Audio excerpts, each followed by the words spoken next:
अस्सलाम वालेकुम रहमतुल्लाह। मैं हूं मियां इरफान खालिद, डिस्ट्रिक्ट राजनपुर से। तो इस वक्त हम मौजूद हैं अपने फील्ड के अंदर, जहां हम पिकनिक या पायदार कुदरती निज़ाम काश्तकारी के तहत काश्तकारी कर रहे थे। और इसको हम अपना मॉडल फार्म बनाना चाह रहे थे डिस्ट्रिक्ट राजनपुर का, लेकिन अल्लाह ताला को कुछ और ही मंजूर था। तो ये क्योंकि ज़ेर आब आ चुका है ये पूरा फार्म, और इस फार्म के अंदर तकरीबन कोई 5 से 6 फीट तक पानी जो है वो चलता रहा है पूरी फील्ड के अंदर। और उस वक्त इसके अंदर जो है जंतर काश था, और ये जो जगह थी ये गहरी थी ज़्यादा, तो इसलिए जो है ना ये जंतर वगैरह आपको नज़र आ रहा होगा, ये बिल्कुल ख़त्म हो चुका है। और अभी जो है ना ये पानी अब्ज़ॉर्व कर चुकी है ज़मीन, और तेज़ी के साथ कर भी रही है। दूसरी तरफ अगर आप दूर से देख सकें तो ये ऑब्ज़र्व कर रही है ना, तकरीबन ज़मीन जो है ना वो निकलना शुरू हो गई है। कहीं कहीं अभी तक जो है ना फुट पानी है, और कहीं ज़्यादा और कहीं उससे कम।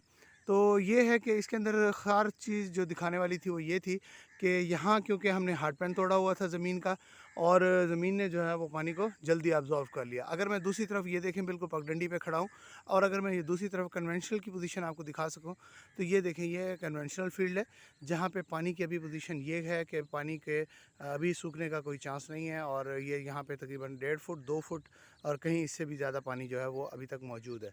तो ये कोई छोटा फील्ड नहीं है। ये इस वक्त राजनपुर का जो है वो मोर देन 70% डिस्ट्रिक्ट का एरिया जो है वो इस फ्लड के साथ इफ़ेक्ट हो चुका है।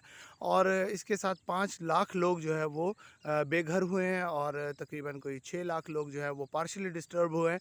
तो मजमूई तौर पे तकरीबन 12 लाख की आबादी जो है वो मुतासर हुई है, और पूरे डिस्ट्रिक्ट की टोटल आबादी 22 लाख के करीब है।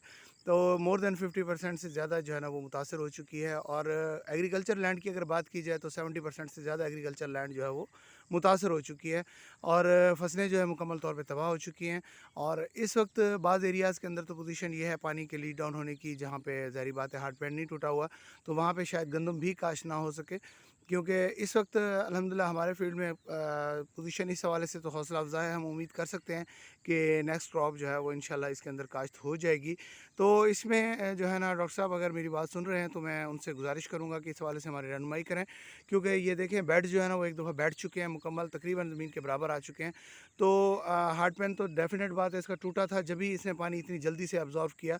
तो क्या अब हमें दोबारा से हार्ड पैन के लिए हार्ड पैन ब्रेकर चलाने की ज़रूरत है, या अगर हम इन्हीं बेड्स को दोबारा से रीशेप कर दें और इसके ऊपर काश कर दें? इस हवाले से ज़रूर रहनुमाई कीजिएगा। बहुत शुक्रिया। मियां इरफान, डिस्ट्रिक्ट राजनपुर से।